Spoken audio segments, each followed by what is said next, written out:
રાજકોટના ગાંધીગ્રામ પોલીસ સ્ટેશનમાં હુમલો થયો છે।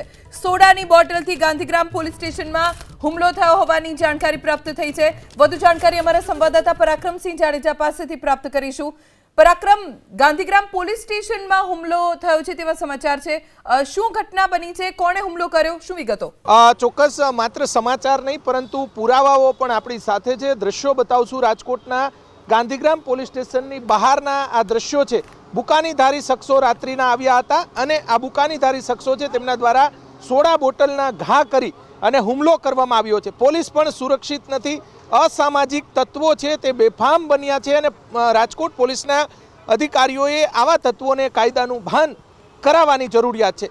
2 જેટલા બુકાનીધારી શખ્સો રાત્રિના આવ્યા હતા અને જોઈ શકાય છે કે સોડા બોટલના જે ઘા કરવામાં આવ્યા હતા। સદનસીબે હજી સુધી કોઈ જાનહાનિના સમાચાર નથી, પરંતુ દ્રશ્યો બતાવી રહ્યા છીએ રાજકોટના ગાંધીગ્રામ પોલીસ સ્ટેશનની બહારના આ દ્રશ્યો છે કે ત્યાં બુકાનીધારી શખ્સો આવ્યા હતા। સીસીટીવી ફૂટેજના આધારે પોલીસ દ્વારા વધુ તપાસ હાથ ધરવામાં આવી છે। આવા તત્વોને પકડી અને પોલીસે કાયદાનું ભાન કરાવવાની જરૂર છે। જ્યારે પોલીસ સ્ટેશન ઉપર આવા તત્વો જ્યારે હુમલો કરતા હોય, આટલી બધી હિંમત જે કરતા હોય, ત્યારે આવા જે શખ્સો છે તેમની સામે કાયદેસરની કાર્યવાહી હાથ ધરી અને પકડી સીસીટીવી ફૂટેજના આધારે પણ પોલીસ દ્વારા તપાસ શરૂ કરવામાં। હવે ગાંધીગ્રામ પોલીસ સ્ટેશન જે રાજકોટના 150 ફૂટ રિંગ રોડ પર આવેલું છે એ પોલીસ સ્ટેશન જે છે તે બતાવવાનો પ્રયાસ કરીશું। બુકાનીધારી શખ્સો રાત્રિના આવ્યા હતા અને પોલીસ સ્ટેશનની બહાર જે સોડા બોટલના ઘા કરવામાં આવ્યા છે।